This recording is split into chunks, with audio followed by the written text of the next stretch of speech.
नमस्कार, मी सरिता कांबळे, राहणार इस्पुर्ली, तालुका करवीर, जिल्हा कोल्हापूर।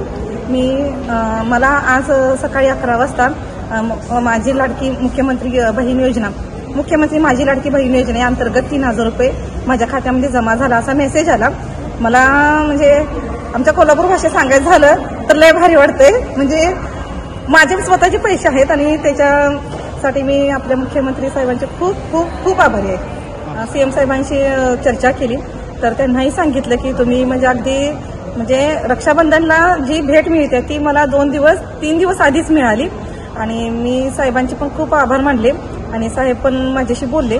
ते म्हणजे अगदी डायरेक्ट आम्ही मुख्यमंत्र्यापर्यंत डायरेक्ट जाऊन बोललो। म्हणजे इथून पाठीमागं कसं होतं की आम्ही टीव्हीमध्ये, बातम्यांमध्ये, पेपरमध्ये मुख्यमंत्रीचं ऐकत होतो, पण स्वतः संवाद हा पहिल्यांदा अनुभव आहे आणि तो मी साधला। म्हणजे 3000 मिळालेला आनंद वेगळाच आणि साहेबांशी बोललेला आनंद हा वेगळाच, लय भारी वाटते। मुख्यमंत्री माझी लाडकी बहीण योजना ही ज्यावेळी सुरू झाली त्यावेळी तो ऍप फक्त नारी शक्ती दूत ऍप हा म्हणजे याच्याविषयी आम्हाला काही फारशी माहिती नव्हती, पण आमच्या अंगणवाडी सेविका यांनी मला खूप मदत केली। त्यांनी मला त्या ऍप्लिकेशनविषयी माहिती सांगितली, तसेच त्यांनी कोणत्या कागदांची पूर्तता करायला पाहिजे ते पण सांगितलं आणि मी सर्व त्यांना घेऊन दिलं आणि सर्वांचे मेसेज आले, साहेब अप्रूव्ह झाले, पण माझा आला नव्हता आणि माझ्याच खात्यावरच पहिल्यांदा पैसे जमा झाले। म्हणून मी आमच्या अंगणवाडी ताईंचे खूप आभार मानते।